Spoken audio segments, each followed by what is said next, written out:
Selamat berjumpa kembali dalam layanan audio Sahabat Seperjalanan. Hari ini adalah hari Jumat 14 Juli 2023. Tema renungan saat teduh kita dengan judul Mulutmu Harimaumu. Firman Tuhan terambil dalam Amsal pasal yang ke-18 ayat yang ke-4. Demikian bunyi firman Tuhan. Perkataan mulut orang seperti air yang dalam, tetapi sumber hikmat adalah seperti batang air yang mengalir. Mari kita berdoa. Bapa yang di dalam surga, kami ingin belajar tentang aliran air yang ada di batang air yang memberkati orang lain, atau aliran perkataan yang bisa memberkati orang lain atau kemudian menghancurkan orang lain. Dalam nama Tuhan Yesus kami berdoa. Amin. Shalom sahabat seperjalanan yang dikasihi Tuhan. Sebuah ilustrasi yang cukup menarik, aliran air yang tidak pernah berhenti mengalir, dan juga aliran kata-kata yang tidak pernah berhenti mengalir. Kehidupan kita dari kemudian bangun sampai kemudian tidur kembali, kita menjadi pribadi yang berkomunikasi. Kita pribadi yang berbicara. Dan percakapan-percakapan kita kalau dihitung, itu jumlahnya selama umur hidup kita jumlahnya sangat banyak. Dan menurut pengamatan bahwa wanita itu berbicara lebih banyak dari lelaki sepanjang harinya, 2-3 kali. Kurang lebih seperti demikian. Jadi wanita memang jauh lebih punya potensi berbahaya atau potensi memberkati. Itu wanita. Namun sekarang juga banyak lelaki yang tidak kalah cerewet dengan wanita. Kalau sahabat seperjalanan merasa ada orang-orang pribadi tersebut dan setuju, silakan berikan komentar. Sahabat seperjalanan, apa yang dikatakan oleh firman Tuhan yang kita baca tadi? Dalam Amsal 18 ayat yang ke-4, perkataan mulut orang adalah seperti air yang dalam, tetapi sumber hikmat adalah seperti batang air yang mengalir. Pada bagian ini dikatakan seperti air yang dalam. Air yang dalam itu adalah sebuah perbandingan, air itu akan mengalir pada akhirnya. Air yang dalam itu adalah berarti kalau kita mengalirkan air, itu tidak akan terhenti karena dia dalam, berarti volume air itu jumlahnya banyak. Namun pemahaman yang kedua tentang air yang dalam adalah kita tidak tahu apa yang ada di dalam air. Bukankah kita sering lihat dalam dunia binatang, itu ada binatang-binatang yang meminum air di pinggiran sebuah genangan air atau danau, atau air yang ada di sebuah taman. Kelihatan tenang, kelihatan indah, tanpa ada suara. Maka minumlah. Tapi binatang yang ada di darat minum air di sana, tidak tahu apa-apa yang ada di dalam air yang dalam tersebut. Dan kemudian tiba-tiba keluarlah buaya yang menerkam setiap binatang yang sedang minum di pinggiran air tersebut. Bukankah kita pun seperti demikian? Kalau berbicara tentang air yang dalam, kemudian dikaitkan dan dibandingkan dengan sebuah perkataan sumber hikmat. Perkataan mulut di sini adalah unsur manusia, dan sumber hikmat adalah unsur Tuhan. Maka kalau kita melihat kalimat perkataan mulut orang adalah seperti air yang dalam. Seperti air yang dalam. Kita tidak tahu. Dan kita bisa aja seperti terkaget-kaget tatkala dengan bertemu dengan orang kelihatannya baik-baik saja. Kelihatannya kemudian tidak punya masalah. Kelihatannya dia itu tidak mengancam.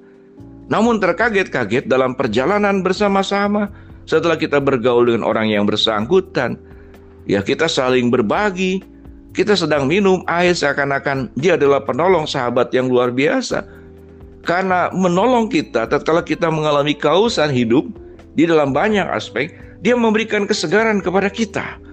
Dan seluruh penipuan-penipuan, hipnotis lah atau apapun perbuatan jahat, itu selalu dimulai dengan sebuah keadaan di mana dia menampilkan diri seakan-akan dia orang baik. Seakan-akan dia tidak berbahaya. Seakan dia itu adalah sahabat yang mungkin kita tunggu dan harapkan sekian lama. Namun kita terkaget-kaget kalau tiba-tiba kemudian dia menerkam kita. Dia menghancurkan hidup kita. Dia merusak seluruh tatanan dan apa yang diperjuangkan berpuluh-puluh tahun dalam hidupmu, itu hancur oleh orang yang bersangkutan. Sehingga tatkala kita punya air yang dalam dan kita punya potensi yang luar biasa, karena di dalam air itu adalah sumber kehidupan. Ya, biota tanaman yang bisa tumbuh di sana, ikan-ikan juga yang tumbuh di sana. Namun kita juga bisa sebagai pribadi yang punya banyak niatan, motivasi, keinginan, sebagai air yang dalam. itu ada dua pilihan. Apa yang kita akan tanam, apa yang kita akan simpan di hati kita. Apakah kebaikan atau keburukan? Kita bisa berpura-pura, kita bisa bermuka dua atau bermuka seribu. Dan ada banyak orang tertipu dengan pola-pola hidup kita. Namun, air yang dalam itu tidak cukup. Karena air yang dalam dikatakan dalam firman Tuhan, harus juga di dalamnya ada sumber hikmat. Sehingga engkau seperti batang air yang mengalir, yang memang memberikan manfaat, memberikan berkat buat dirimu juga, buat orang lain. Apa pelajaran yang kita ambil daripada bagian firman Tuhan ini? Pelajaran yang pertama adalah berhati-hatilah, walaupun kita tidak harus paranoid setiap orang itu dicurigai. Berhati-hatilah dengan orang, karena itu juga perintah Tuhan. Pergaulan yang buruk itu akan merusak kebiasaan yang baik. Dan pergaulan yang buruk itu biasanya dimulai dengan sambutan, penerimaan dari kelompok orang tertentu. Namun pada akhirnya itu menjadi jerat dan perangkap seperti dalam kitab Amsal. Anak-anak muda, teruna-teruna muda yang terjerat oleh wanita-wanita yang tidak baik, yang berada di setiap belokan jalan, itu salah satu unsur. Dan juga ada banyak orang-orang yang kemudian mau memakan kita, menyantap kehidupan kita, menghancurkan kehidupan kita, yang nampaknya seperti air yang tenang, tetapi di dalamnya penuh dengan niat-niat jahat. Maka berhati-hatilah. Untuk berhati-hati, kita perlu bergaul dengan orang-orang yang punya hikmat yang firman Tuhan katakan. Hikmat itu akan menolong kita, memberikan rambu, membedakan mana yang buruk dan mana yang baik. Menolong kita tahu ciri-ciri jalan yang membawa kesesatan, kebinasaan, dan ciri-ciri jalan yang membawa kita kepada kehidupan, membawa kepada masa depan, dan membawa kebaikan. Sehingga di dalam hati kita, yang di setiap hari kita berbicara, sepanjang hidup kita berbicara, tidak cukup kita punya air yang dalam, tetapi kita harus memiliki yang firman Tuhan katakan, itu sumber hikmat yang berasal dari Tuhan. Sehingga kehidupan kita tidak hanya mengalirkan air, namun juga memberikan hikmat, mengalirkan sumber hikmat kepada orang lain. Maka kita akan menjadi berkat.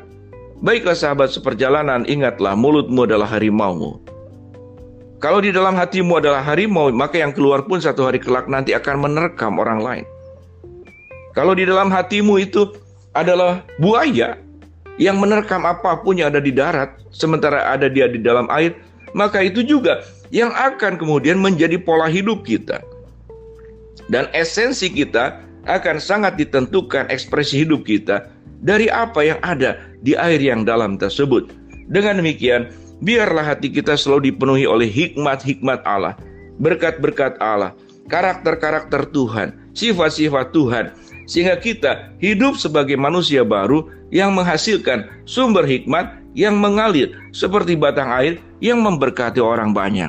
Mari sahabat seperjalanan, berhati-hatilah menjaga mulutmu, dan yang paling utama itu air yang dalam hidupmu, di hatimu yang terdalam itu dibersihkan sebersih-bersihnya, sehingga kita menjadi orang yang benar-benar memberkati. Jangan menjadi orang yang munafik, jangan menjadi orang yang kemudian mencederai, melukai, bahkan orang yang terbaik yang memberikan apa yang terbaik buat dirimu, engkau manfaatkan dan engkau celakakan.